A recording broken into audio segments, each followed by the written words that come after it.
அப்போ எனக்கு அந்த சபையில் ஒரு ஊழியம், அப்போ சூழமித்தியால் அப்படின்னு ஒரு பத்திரிக்கை சபையில் போட்டுட்டு இருந்தாங்க. இந்த பத்திரிக்கை எழுதுறதுக்கு பாஸ்டரால் முடியாதப்ப என்னன்னா, பாஸ்டர் வந்து ஒரு சிடி, அதாவது கேசட் பிளேயர் ஒன்று வாங்கி கொடுத்தாரு. அந்த பிளேயர் கரண்ட்லேயும் ஓடும், டைனமோ கையில் சுற்றிக்கிட்டே இருந்தால் ஓடும். அப்போ அந்த கேசட் போட்டுட்டு அங்கே போய் மெசேஜ் கேட்பேன். அந்த கேசட்டை போட்டுட்டு அவ்வளோ தூரம் நமக்கு ஸ்பீடாக எழுத வராது, போட்டு கேட்பேன், ஒரு 2 லைன் கேட்பேன், திருப்பியும் ரீவைண்ட் பண்ணிவிட்டு ரீவைண்ட் பண்ணுறதுக்கும் சுற்றணும், ரீவைண்ட் பட்டனை அழைச்சிட்டு சுற்றணும், அப்போ திருப்பி வரும். இப்படி கேட்டு கேட்டு அந்த மெசேஜ் எழுதுவேன்.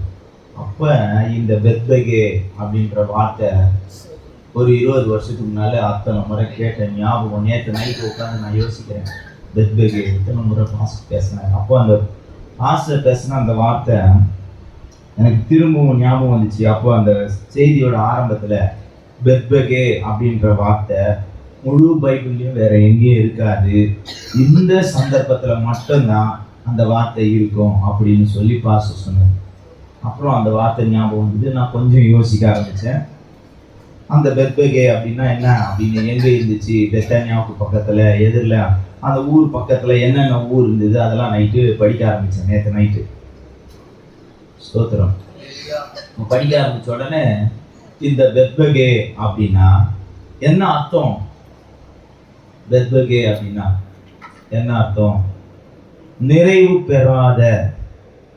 எல்லாரும் சொல்லுங்க, நிறைவு பெறாத, கனிந்து வராத,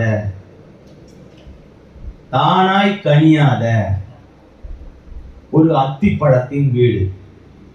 அத்திப்பழத்தின் வீடு, அதுக்கு நிறைவு இல்லை, அந்த ஊருக்கு நிறைவு இல்லை, அந்த ஊர்ல யாருக்குமே ஒரு நிறைவு இல்லை. ஆனா இந்த குருத்தோலை ஞாயிறு அன்னைக்கு அந்த ஊரை நோக்கி ஒரு பார்வை படுகிறது. குறைவுகளை நிறைவாக்கக்கூடிய தேவனுடைய பார்வை அந்த பட்டணத்தின் மேல் படுகிறது. ஸ்தோத்திரம். இதுக்கு முன்னால வரைக்கும் அந்த ஊரோட பேரு எதுலையுமே வந்ததில்லை, இதுக்கு பின்னாலேயும் அந்த ஊரோட பேரு எதுலையுமே வந்ததில்லை. ஒருவேளை நீங்கள் ஆன்லைன்ல நீங்க பைபிள் வச்சிருக்கீங்கன்னா நீங்க பெத்பகேன்னு டைப் பண்ணி பாருங்க, வேற எங்கேயும் வராது. ஸ்தோத்திரம். ஹல்லேலூயா. அப்ப யாரு கண்ணிலையும் படாத ஒரு ஊரு, யாருக்கும் தெரியாத ஒரு ஊரு, இன்னைக்கு ஆண்டவருடைய பார்வை அந்த ஊரின் மேலே படுகிறது. இன்னைக்கு நான் உங்களுக்கு சொல்றேன், குருத்தோலை ஞாயிறு என்பது எல்லாரும் வழக்கம் போல ஒரு கழுதை மேல ஏறி உட்கார்ந்தாரு, குருத்தோலை விரிச்சாரு, எல்லாம் கழுதைய பத்தியும் கழுதை குட்டியை பத்தியும் எல்லாம் பேசிக்கிட்டே வருவாங்க. ஆனா நானும் இன்னைக்கு பேச போறேன், நீங்க கொஞ்சம் கொஞ்சமா யோசிக்க போறீங்க, இதுக்கு முன்னால படிச்சிருக்கிறோமே, இப்படி நம்ம யோசிக்கிறோமா அப்படின்னு நமக்கே விளங்க போகுது. Praise the lord. ஹல்லேலூயா. கர்த்தர் நல்லவர், கர்த்தர் நல்லவர். குறைவுபட்ட, நிறைவுக்கு வராத, தானாய் கனியாத ஒன்றின் மேலே கர்த்தருடைய பார்வை படுகிறது. அந்த வார்த்தையும் அந்த பட்டணத்துக்கு நேராய், அந்த பட்டணத்துக்கு போங்கள் என்கிற வார்த்தையும் வருகிறது. குறைப்பட்ட இடத்திற்கு நேராய் கர்த்தருடைய வார்த்தை, குறைவுபட்ட இடத்திற்கு நேராய் கர்த்தருடைய பார்வை.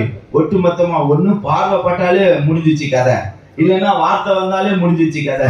ஆண்டவருடைய பார்வையும் பட்டுச்சு, ஆண்டவருடைய வார்த்தையும் வந்துச்சு. இரட்டிப்பான ஆசீர்வாதம் ஒரு கிராமத்துக்கு கிடைச்ச ஒரு நாள் இருக்குமானால் அது இந்த நாள். ஸ்தோத்திரம், ஸ்தோத்திரம். ஹல்லேலூயா, ஹல்லேலூயா. எல்லாரும் ஒரு பழமொழி சொல்லுவாங்க, கழுதை கேட்டா குட்டி சார். ஸோ அந்த கழுதையோட ஹிஸ்டரி, ஒருத்தனும் ஒரு காலம் ஏறுந்து கிடையாது, ஒருத்தனும் பயன்படாத கழுதை. அப்படியா? நான் சொன்னேன், ஒரு கழுதையோட பால் 1 லிட்டர் எவ்வளவு சொன்னேன்? ஒரு கழுதையோட பால் 1 லிட்டர் 7000 ரூபாய். பாலாடையில இப்ப எவ்வளவு விற்கிறாங்கன்னு தெரியல. ஸ்தோத்திரம். இந்த கழுதை பால் குடிச்ச தொண்டை. ஸ்தோத்திரம். டாக்டருங்கெல்லாம் இப்ப கொடுக்க வேணான்றாங்க, ஆனா நம்ம அங்க கேட்கற மாதிரிலாம் இல்ல. எப்படியாவது டாக்டருக்கு தெரியாமையாவது அப்படி போய் சுத்தி வந்து வாங்கி ஊத்தி விட்டுறாங்க. ஆனா எனக்கு இப்ப சந்தேகம், விற்கிறதெல்லாம் கழுத பாலா தெரியல. அந்த வேலை கிடையாது. ஆனா என்ன சொல்ல வரேன்னா, கழுதை என்பது ரொம்ப விலையேற பெற்ற ஒன்று, எல்லா வேலைக்கும் எல்லாத்துக்கும் யூஸ் பண்ணக்கூடியது. அப்போ அப்படி ஒண்ண ஒருத்தனும் மதிக்காம ஏறலைன்னா என்னன்னா, கொஞ்சம் யோசிச்சு பார்த்தேன், ஒருவேளை இந்த கழுதையை பார்த்துட்டு போனா விளங்காம போயிட்டானா, இல்ல அந்த கழுதை பிறந்த நேரம் அந்த வீட்டுல எதனா சாவு வந்துச்சா, என்ன அந்த கழுதை விளங்காம போயிச்சோ பயந்து அந்த எஜமான எடுத்து போய் கட்டிட்டானா, இப்படி எல்லாம் யோசிச்சு நிறைய யோசிச்சிருக்கிறேன். ஆனா இன்னைக்கு படிக்கும் போது அதை குறிச்ச ஒரு ஞானம், சரி இதை பத்தி நம்ம படிச்சே ஆகணும். ஏன்டா அது சேர்த்துக்கு இல்லாத கழுதையா நடுரோட்ல எடுத்துன்னு போய் சந்தை வெளியில கட்டியிருந்தா கூட பரவாயில்ல, எவனா விலைக்கு வாங்கியிருப்பான்னு சொல்லிட்டு, சந்தை வெளி கிடையாது, கேப்பார் மாய்ப்பார் எவனா வந்து அவுத்துட்டு போட்டோம், முதல்ல இந்த இடத்த விட்டா போனா போதும் அப்படின்ற இடத்துல எடுத்துன்னு போய் கட்டிட்டோம். நிறைய கடையில போட்டோ பார்த்திருப்பேன், எத்தனை பேர் பாத்துக்கிறீங்க? என்ன போட்டோ? என்னைப்பா யோகம் வரும். நான் அப்பதான் யோசித்தேன், ஒருவேளை இந்த கழுதை மேல ஆண்டவர் ஏறின பின்னால எவனா இந்த கழுதையை பார்த்துட்டு போய் குடிச்சவரானோ அவனா இப்போ ஏசப்பா ஏறின பின்னால இந்த கழுதையை பார்த்து ராசிக்காரன் ஆயிட்டான் போது, அதனால அவன் தான் கண்டுபிடிச்சிருப்பான் இந்த வார்த்தை அப்படின்னு நான் யோசித்தேன். என்னைப்பார் யோகம் வரும். இந்த கழுதை மதிக்காத கழுதையை ஏசப்பா ஏறின பின்னால எல்லாரும் அந்த கழுதையை முதல்ல கூப்பிடு, அதை பார்த்தா தான் யோகம் வரும்னு. எத்தனை உறவுகள் உங்களை புறக்கணித்ததோ அத்தனை பேருக்கும் நீங்கள் ஆசீர்வாதமாய் மாறக்கூடிய ஒரு நாள் இந்த குருத்தோலின் ஞாயிறு. புறக்கணிக்கப்பட்ட கழுதையை கர்த்தர் ஆசீர்வாதமான கழுதையாய் மாற்றின நாள். ஆண்டவருடைய பார்வையும் பட்டது, ஆண்டவருடைய வார்த்தையும் வந்தது. அந்த ஊருக்கு மாத்திரமல்ல, அந்த கழுதைக்கும் ஆண்டவருடைய பார்வையும் பட்டது, ஆண்டவருடைய வார்த்தையும் வந்தது. சரி, இந்த கழுதை அப்படின்னு உடனே கழுதை தலை இவ்வளவுக்கு விற்பாங்க அப்படி ஒரு பஞ்சத்துல நீங்க கழுதைன்னு போட்டாலே வரும், கழுதை தலையை இவ்வளவுக்கு விற்பாங்க அப்படின்னு சொல்லி பஞ்ச காலத்துல எழுதி வச்சாங்க. இவ்வளவு சீப்பா மாறிடும் கழுதையோட தலை. ஸ்தோத்திரம். ஒருத்தனுக்கு கழுதை காணாம போன கழுதையை தேடிட்டு போனவன் ராஜாவாயிட்டான். ஆனா இன்னைக்கு படிக்க வேண்டியதை நான் பைபிள்ல தேடின உபாகமம் 22ஆம் அதிகாரம் முதல் 3 வசனத்தை நம்ம வாசிக்கலாம். உன் சகோதரனுடைய மாடாவது ஆடாவது வழி தப்பி போகிறதை கண்டாயானால் அதை காணாதவன் போல் இராமல் அதை உன் சகோதரனிடத்திற்கு திருப்பி கொண்டு போக கடவாய். உன் சகோதரன் உனக்கு சமீபமாய் இராமலும் உனக்கு அறிமுகமாய் இராமலும் இருந்தால் நீ அதை உன் வீட்டிற்கு கொண்டு போய் அதை உன் சகோதரன் தேடி வரும் மட்டும் உன்னிடத்தில் வைத்து அவனுக்கு திரும்பி கொடுக்க கடவாய். அப்படியே அவன் கழுதையை குறித்தும் செய்ய கடவாய். அப்படியே அவன் கழுதையை குறித்தும், அப்படியே எதை குறிச்சோம்? எப்படியே? திருப்பி அதே சொல்றீங்க. அப்படியேனா எப்படியே? எப்படியேனா அப்படியே எப்படி? நாங்க உன் சகோதரன் மாடாவது ஆடாவது வழி தப்பி போனா என்ன செய்வியோ அதையே கழுதைக்கும் செய்யும். புரிஞ்சுதா? இப்போ புரிஞ்சுதா? எப்படியே? அப்படியே. மேல என்ன சொல்லி இருக்குதோ, ஆடுக்கும் மாடுக்கும் என்ன சொல்லி இருக்குதோ அதை கழுதைக்கும் செய்யும். ஸ்தோத்திரம். நான் இப்ப சொல்றேன் பாருங்க, ஆடுக்கும் மாடுக்கும் என்ன செஞ்சு இருக்குதோ, ஆடை என்ன பண்ணலாம்? பலி செலுத்தலாம். மாடை என்ன பண்ணலாம்? கழுதைய படிக்கலையா நீங்க? கழுது அந்த லிஸ்ட்ல வராது. பலி செலுத்துற லிஸ்ட்ல ஆடு வரும், பலி செலுத்துற மாடு வரும். அப்படின்னா என்ன? பலி செலுத்துற லிஸ்ட்ல ஒரு மிருகமோ ஆடோ மாடோ வந்துச்சுன்னா, பறவையோ வந்துச்சுன்னா அது பரிசுத்தமானதுன்னு அர்த்தம். புரிஞ்சுதா? இப்ப எத்தனை பேருக்கு புரிஞ்சுது? பலி செலுத்துற லிஸ்ட்ல ஆடோ மாடோ வந்துச்சுன்னா அது பரிசுத்தம் உள்ளது. புசிக்கிற லிஸ்ட்ல ஆடோ மாடோ வந்துச்சுன்னா அது பரிசுத்தம் உள்ளது. பரிசுத்தம் உள்ளதை ஆண்டவர் எப்படி அடையாளம் காமிச்சார்னா, அது விரிகுளம் உள்ளதா இருக்கணும், அசையும் போடணும். விரிகுளம் உள்ளதா இருக்கணும், அசையும் போடணும். அதுதான் பரிசுத்தம் உள்ளது. எல்லாம் சொல்லுங்க, பரிசுத்தம் உள்ளது என்றால் என்ன? காலில் என்ன இருக்கணும்?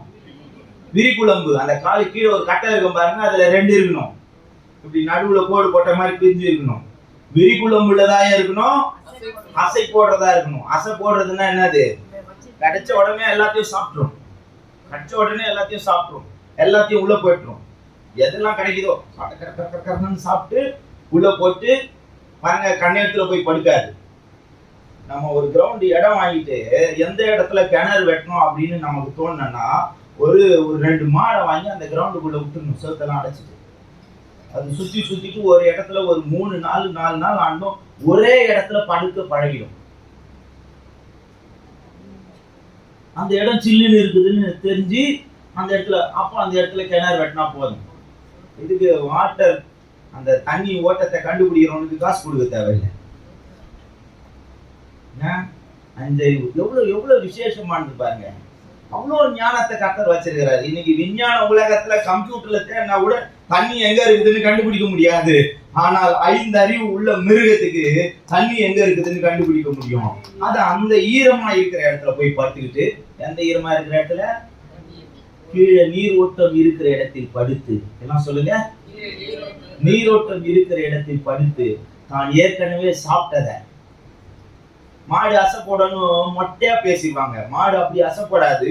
அந்த நீரோட்டம் இருக்கிற இடத்துல படுத்து அப்படி நிதானமா ரெஸ்ட் எடுத்து சாப்பிட்டதை வெளியே கொண்டு வந்து பாருங்க, ஏசியில படுத்த மாதிரி படுத்துக்கிட்டு அதை அப்படியே ரிவர்ஸ் கொண்டு வந்து அசைப்போடும். அது பரிசுத்தம் இல்லை. இன்னைக்கு நம்மள ஆண்டவர் வந்து வசனத்தை தியானிக்க சொன்னார் பாருங்க. அது எப்படின்னா, நம்ம வாசித்த வசனத்தெல்லாம் கேட்ட வசனத்தெல்லாம் எழுதி வை பாட்டு பாடுறோம் பாருங்க. ஆனாலும் எழுதி வச்சு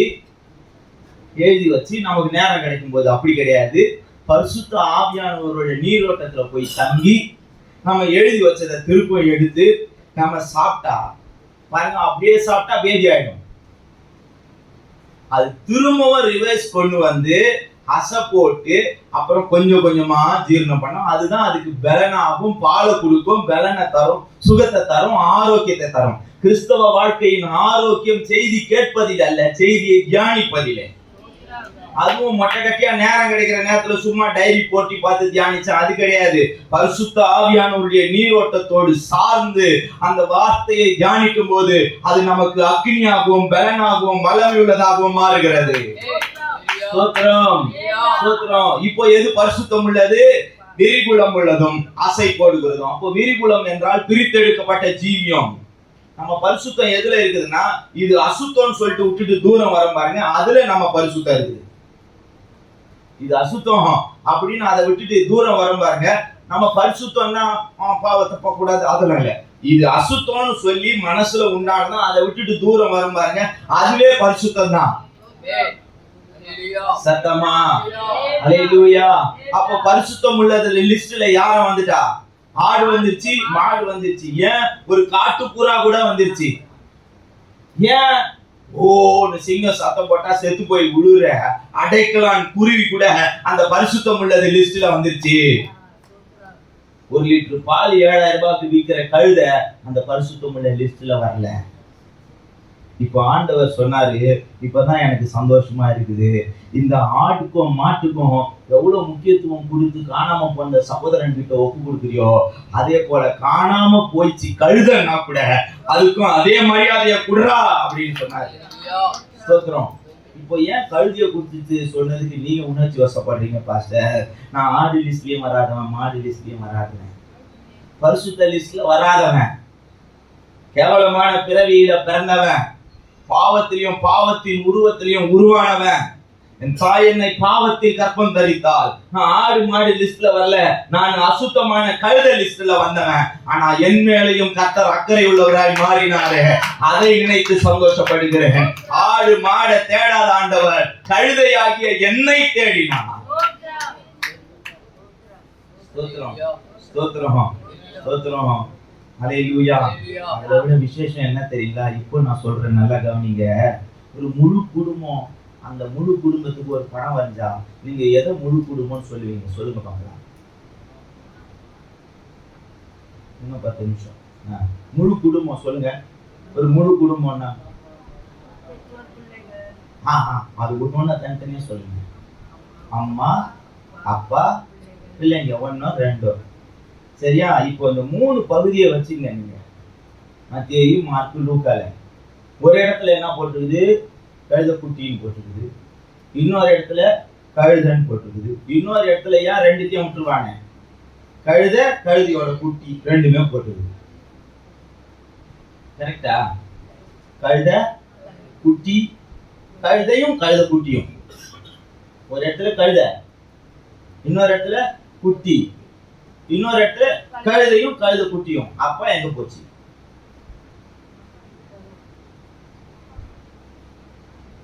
நான் சொன்னல, நிறைவு பெறாத ஒரு பட்டணம், நிறைவு பெறாத ஒரு குடும்பம். ஒரு வீட்டுல அப்பா அம்மா எல்லாரும் இருக்கலாம், ஆனா அப்பா இருந்தா பிள்ளை இருக்க மாட்டாரு, பிள்ளை இருந்தா அப்பா இருக்க மாட்டாங்க, இவங்க 2 பேர் இருந்தா அம்மா இருக்க மாட்டாங்க. இப்படி ஒரு பரிதாபமான குடும்பம் தான் நம்ம எல்லார் குடும்பமும் அப்படிதான் இருக்குது. இவர் 10:30 மணிக்கு வந்தா அவன் 8:30 மணிக்கு போயிடுவான், அவன் 8:30 மணிக்கு வந்தா இவர் 10:30 மணிக்கு போயிடுவாரு.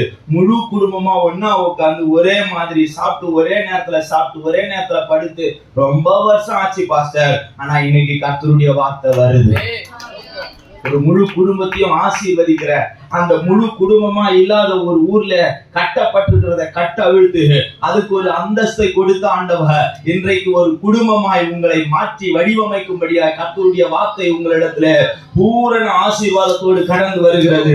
இருவழி சந்தையிலே கேட்பார் மேய்ப்பார் அற்று, யாருன்னா எக்கேட்னா தொலைஞ்சு போட்டோன்னு சொல்லி கட்டி விடப்பட்ட ஒன்று பொருளின் மேலே அக்கறை உள்ள தேவனுடைய கவனம் திரும்பியது போல உங்கள் குடும்பத்தின் மேலே கர்த்தருடைய கவனம் இன்றைக்கு திரும்புகிறது. குறை ஒன்று உண்டு என் குடும்பத்திலே என்று நினைக்கிற ஒவ்வொருவருக்கும் குறைவுகளை நிறைவாக்கக்கூடிய தேவனுடைய வார்த்தை, குறைவுகளை நிறைவாக்கக்கூடிய தேவனுடைய பார்வை, குறைவுகளை நிறைவாக்கக்கூடிய தேவ பிரசன்னம் இன்றைக்கு சொல்லுங்கள். நானும் என் வீட்டாரும் வென்றால் கர்த்தரையே சேவிப்போம் என்று சொன்ன யோசுவாவின் வார்த்தையின்படி என் முழு குடும்பத்தின் மேலும் தேவனுடைய ஆசீர்வாதம் இறங்கி வருவதா. ஸ்தோத்திரம். குறையோடு குறையோடு குறையோடு காணப்பட்ட ஒன்றை கர்த்தர் கண்டார். என் தேவனுக்கு குறையா இருக்கிறது பிடிக்காது, தேவனுக்கு குறையா இருக்கிறது பிடிக்காது. இந்த உலகத்துல இருக்கிற எல்லாருடைய கண்ணும் குறைய கண்டுபிடிக்கிறதுக்கு தான் தேடும். ஆனா என் தேவனுடைய பார்வை குறைகளை எல்லாம் நிறைவாக்கும்படியாய் தேடும். ஸ்தோத்திரம். திராட்சரசம் குறைவுபட தொடங்கியது, திராட்சரசம் குறைவுபட தொடங்கியது. பஞ்ச காலத்திலே அவன் கையில் இருக்கிறவைகள் குறைவுபட தொடங்கியது. ஸ்தோத்திரம். 2 பையன் ஒருத்தன் வாங்கிட்டு ஊதாரித்தனமா போயிட்டான், அவனுக்கு குறைவுபட தொடங்கியது. கர்த்தருடைய பார்வை அவன் மேல் பட்டது. ஸ்தோத்திரம். எங்கெல்லாம் குறைவுகள் உண்டாகிறதோ அங்கெல்லாம் கர்த்தருடைய பார்வை இன்றைக்கு தேடி வருவதற்கு ஆர்வம் உள்ளதா இருக்கிறது. உங்களையும் கர்த்தருடைய கண்கள் இன்றைக்கு பார்த்திருக்கிறது, உங்கள் குறைவுகளை நிறைவாக்கும்படியாய். ஸ்தோத்திரம். எல்லாவற்றையும் எல்லாவற்றால் நிரப்புகிறவர். காலையில வாசிக்கும் போது அந்த வசனம் வாசித்தேன், எபேசியர்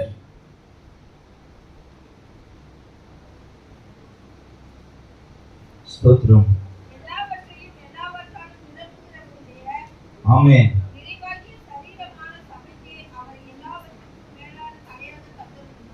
பிரைஸ் தி லார்ட். எல்லாவற்றையும் முதலாம் அதிகாரம், எல்லாவற்றையும் எல்லாவற்றாலும் நிரப்புகிறவர். ஃபர்ஸ்ட் ஆண்டவருடைய நாமம், அதுக்கு அடுத்து சபையோட பேர். 2 பேரையும் நான் சொல்றேன், நீங்க பிரிச்சு பார்க்கணும். எல்லாவற்றையும் எல்லாவற்றாலும் நிரப்புகிறவர், அதோட முடிஞ்சிச்சா? இப்போ எக்ஸ்டெண்ட், அந்த வசனம் எக்ஸ்டெண்ட் ஆகுது. எல்லாவற்றையும் எல்லாவற்றாலும் நிரப்புகிறவருடைய நிறைவாகிய சரீரமாகிய சபை. எல்லாவற்றையும் எல்லாவற்றாலும் நிரப்புகிறவருடைய சரீரமாகிய சபை. அவரும் நிரப்புறவரே, அவருடைய சரீரமாகிய சபையும் நிரப்புகிற வல்லமையை உடையது. அவரும் நிரப்புறவரு, அவர்கிட்ட போனாலும் நிரப்புவாரு, அவருடைய சரீரமாகிய சபைக்கு வந்தாலும் நிரப்புவாரு. இந்த அர்த்தத்தை நமக்கு புரியல. ரொம்ப நாள் ஆண்டவர் தான் நிரப்புவார், ஆண்டவர் தான் நிரப்புவாரு. ஆண்டவர் மாத்திரம் நிரப்புறவர் கிடையாது. ஆலயத்தில் உள்ள சம்பூர்ணத்தினால் அவர்கள் தாகத்தை தீர்க்கிறீர்கள். உங்களுடைய பேரின்ப நதியினால் அவர்கள் தாகத்தை தீர்க்கிறீர்கள். ஆலயத்தில் உள்ள சம்பூர்ணத்தினால் அவர்கள் திருப்தி ஆவார்கள். ஜீவ நதி இந்த இடத்துல இருக்குது. கரங்களை உயர்த்தி கர்த்தரை ஸ்தோத்திரம் பண்ணுங்க. இந்த மாலை நேரத்துல சொல்றேன், அவரும் நிரப்புறவரு, குறைய நிரப்புறவரு.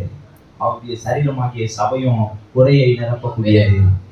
நீங்க எங்கேயோ போய் நிரப்புவாங்களான்னு பஞ்சம் தீருமா அப்படின்னா தகப்பன் வீடு தான் அவனுக்கு ஞாபகம் வந்துச்சு. பஞ்சம் தீர்க்கக்கூடிய ஒரே இடம் தகப்பன் அல்ல, தகப்பனுடைய வீடு. அவன் என்ன சொல்றான்? என் தகப்பனிடத்தில் சொல்ல, என் தகப்பன் வீட்டில். உங்களை உயர்த்தி சொல்லுங்க. இன்னைக்கு நம்ம வந்திருக்கிற இடம் தகப்பனுடைய வீடு. தகப்பனுடைய வீடு. தகப்பன் கையில இருக்கிறதோட வீட்டுல இன்னும் நிறைய இருக்கும். கரெக்டானே? எப்பவுமே பணம் மூட்டி பாக்கெட்ல வச்சுக்கினவா சுத்துவாரு அப்பா? அவர்கிட்ட இருக்கிற பணத்தெல்லாம் எங்க வச்சிருப்பாரு? அவர்கிட்ட இருக்கிற பணம் எல்லாம் எங்க இருக்கும்? பீரோல இருக்கும், வீட்டுல இருக்கும். அப்ப ஆண்டவர் தகப்பனுடைய குறைபட தொடங்கியதும் அவனுக்கு ஞாபகம் வந்துச்சு. அவன் மூளையில ஒரு அடி அடிச்சு அவன் புத்தி தெளிந்ததுன்னு எழுதி வச்சாரு. அவன் தகப்பன் இடத்துல போய் இப்படி சொல்லுவானா, ஆனா தகப்பன் வீட்டுல வேலை செய்யறவங்களுக்கு கூட பூரண ஆசை இருக்குதுன்னு சொன்ன. தகப்பனுடைய வீட்டுல வேலை செய்யறவங்களுக்கே 3 வேளை சாப்பாடு கிடைக்கும்னா தகப்பனுக்கு பிள்ளையா இருக்கிறவங்களுக்கு தேவன் என்ன ஆசீர்வதிப்பார். தேவன் என்ன ஆசீர்வதிப்பார். வழியில கிடைச்சத அப்படியே சூட்டிட்டு போகாம அதை கண்டாயானால் கொண்டு போய் உன் சகோதரனிடத்திலே காணாமல் போனதை உன்னிடத்திலே கொடுத்து விடு. எவனோ ஒருத்தன் வந்து கேட்டான், ஐயோ இது ஆண்டவருக்கு வேணும்னு சொன்ன எடுத்துட்டு போனானே, அதுக்குள்ள இருக்கிற ரகசியம் எனக்கு புரியல. இந்த வசனம் மாசத்த பின்னாலதான் அப்போ யாரோ ஒருவருடைய காணாம போன உடனே அதை கட்டி வச்சு அவன் வந்து கேட்கற வரைக்கும் வச்சுக்கின்னு அப்படின்னு இருக்கு பைபிள்ல. ஆறுதுன்னா ஒண்ணு, அவன் அடி தெரியலன்னா அவன் தேடிட்டு வருவான். நீ கட்டி வை, அவன் வந்து கேட்கும் போது கொடுத்துரு. காணாம போனதும் ஆண்டவருக்கு தெரிஞ்சிருக்குது. எவன் தொலைச்சானோ, அவன் எவன் கண்டுபிடிச்சு கட்டி வச்சிருக்கானோ ஆண்டவருக்கு தெரிஞ்சது.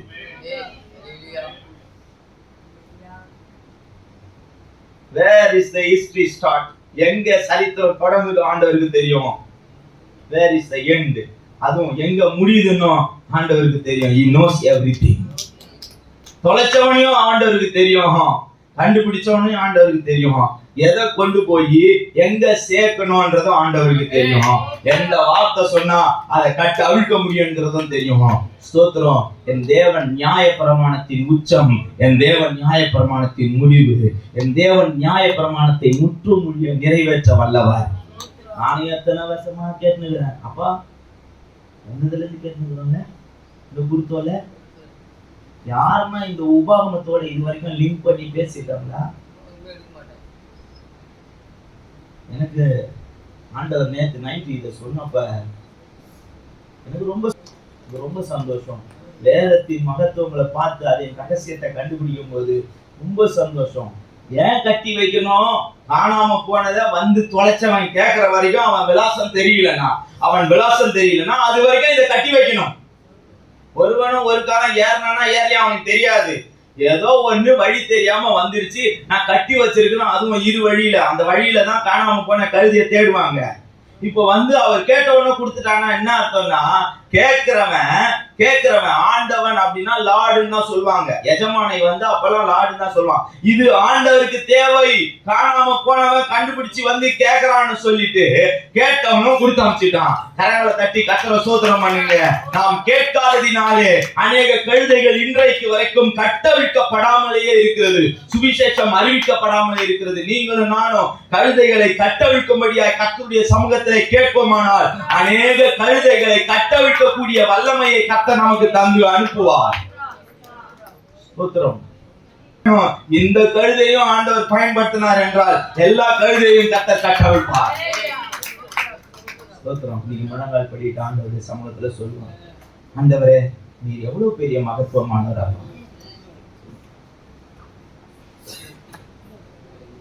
தேடி வாசிங்க.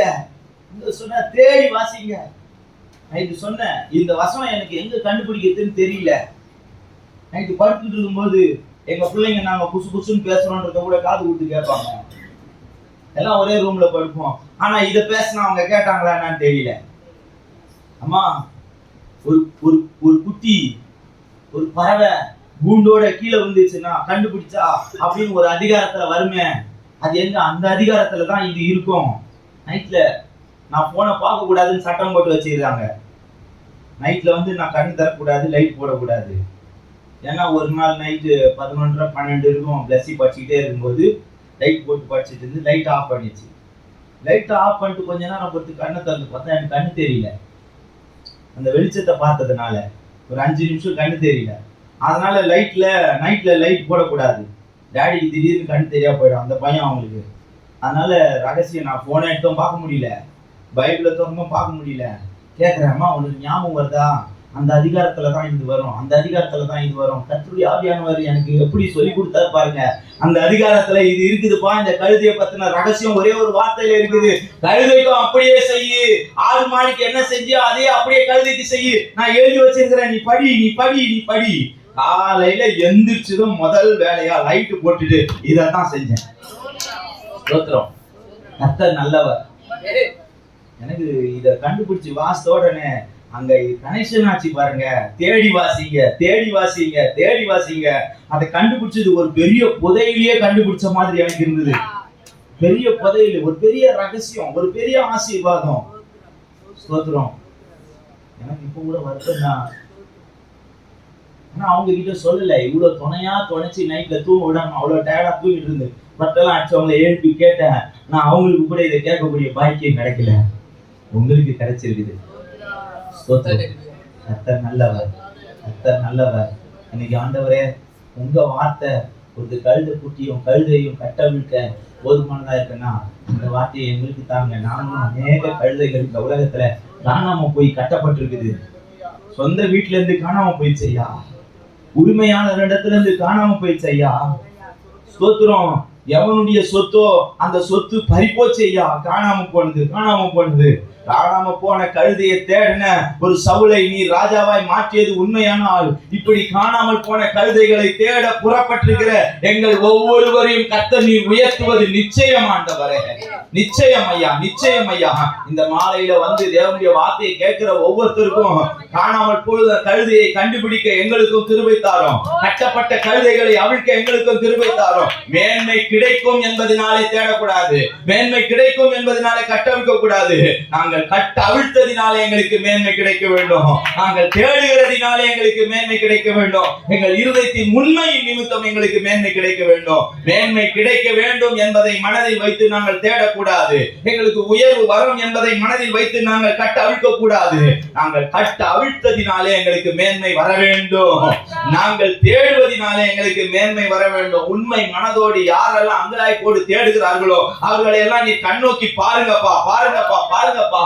தகப்பன் கட்டாயப்படுத்தினான் என்பதினாலே, கீஸ் கட்டாயப்படுத்தினான் என்பதினாலே சவுல் கழுதையை தேடவில்லை, தன்னுடைய கழுதை தன்னுடைய உரிமை என்கிறதினாலே தேட போன கழுதையை தேட போன அவனுக்கு முன்னம் தடையும் ராஜ விருந்தும் உபசரிப்பும் அபிஷேக தைலமும் ஒரு மேன்மையை காத்திருந்தது போல எங்களுக்கு ஒரு மேன்மையும் ஒரு அபிஷேக தைலமும் ஹல்லேலூயா எங்களுக்காக பலி செலுத்தப்பட்ட மிருகத்தின் முன்னம் தொடையும் காத்து கொண்டு இருக்கிறது என்பதை நாங்கள் மறந்து போக கூடாது. ஒரு பெரிய பலி விருந்து ஒன்று எங்களுக்கு காத்து கொண்டு இருக்கிறது ஐயா. என் தேவாதி தேவன் ஒரு பலி விருந்தை பரமனுடைய வீட்டிலே பரலோக பொக்கிஷத்திலே எங்களுக்காக ஒரு பலி விருந்தை ஆயத்த பண்ணி இருக்கிறீர். உம்முடைய வருகைக்காக நாங்களும் ஆயத்தமாக்கக்கூடிய அந்த பலி விருந்துக்கு நாங்கள் கழுதையை தேடி போனால் பாத்திரவான்களாய் மாறுவோம், கழுதையை தேடி போனால் பாத்திரவான்களாய் மாறுவோம், கழுதையை தேடி போனால் அபிஷேகத்துக்கு பாத்திரவான்களாய் மாறுவோம், கழுதையை தேடி போனால் சிங்காசனத்துக்கு பாத்திரவான்களாய் மாறுவோம். எங்களுக்கு என்று ஒரு சிங்காசனம் உண்டு, எங்களுக்கு என்று ஒரு பலி விருந்து உண்டு, எங்களுக்கு என்று பரமன் வீட்டிலே ஒரு ஆயத்தம் உண்டு. அந்த வருகையின் நாளை நாங்கள் எதிர்நோக்கி கொண்டிருக்கிறோம் ஆண்டவரே. கழுதையை தேடுகிறவர்களுக்கு இந்த பாக்கியம் கிடைக்கும். ஹல்லேலூயா, ஹல்லேலூயா. மாலை நேரத்தை இப்படி ஒரு சந்தோஷத்தையும் பாக்கியத்தையும் எங்களுக்கு தந்தீங்களப்பா, உமக்கு நன்றி, உமக்கு நன்றி, உமக்கு நன்றி. கடந்த எங்களை ஆசீர்வதிங்க. சகல துதியும் சகல கனமும் சகல மகிமையும் உமக்கே செலுத்துகிறோம். இயேசுவின் நாமத்தில் ஜெபிக்கிறோம் நல்ல பிதாவே, ஆமென்.